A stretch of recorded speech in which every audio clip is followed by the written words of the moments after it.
আসসালামু আলাইকুম। কি অবস্থা? সবাই কেমন আছেন? আলহামদুলিল্লাহ আমি ভালো আছি।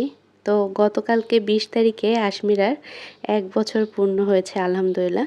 তো গতকালকে রাতে আমি এই পুডিংটা তৈরি করেছিলাম। শখ করে কোনো জিনিস করলে সেটা যদি সুন্দর হয় তাহলে ভালোই লাগে, তাই না?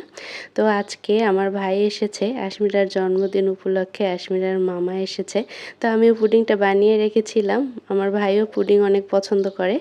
আর আশেপাশে বাচ্চারাও ছিল, আবার খালামণিদের বাসায়ও ভেবেছি দিব। তো পুডিংটা আলহামদুলিল্লাহ খুবই সুন্দর হয়েছিল। তো এটা পিস পিস করে নিচ্ছিলাম। ভাবলাম এর সাথে ফল নিয়ে আসছে, তো এগুলো দিয়েই একটু ছোটোখাটো আশেপাশে সবাইকে ইফতারি দিয়ে দিব। এরকমের পুডিংটা যদি সুন্দর হয় তাহলে ভালোই লাগে, তাই না?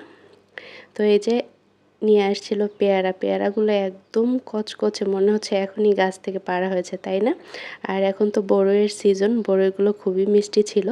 আমি নুডলস তৈরি করেছিলাম আর পুডিংটা ছিল, আর ফল ছিল ৩ রকমের, পেঁয়াজও তৈরি করেছিলাম। তো এখানে সবগুলো দিয়ে খুব সুন্দরভাবে একটা প্লেট সাজিয়ে ফেলেছি। ছোলা সবসময় বেগুনি, আলুর চপ সবাই করে, তো আমি ভাবলাম যে ছোলা বেগুনি করব না, নুডলস করি। বাচ্চারা আছে, ওরা খেতে পছন্দ করে নুডলস, আর সাথে পুডিং ছিল।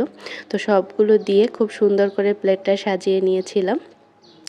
এই ভিডিওটা করেছি তখন আশমিরা আমার কোলে ছিল। তো নুডলস, তারপর ৩ রকমের ফল, খেজুর সব কিছু দিয়ে সুন্দর করে দিয়েছি।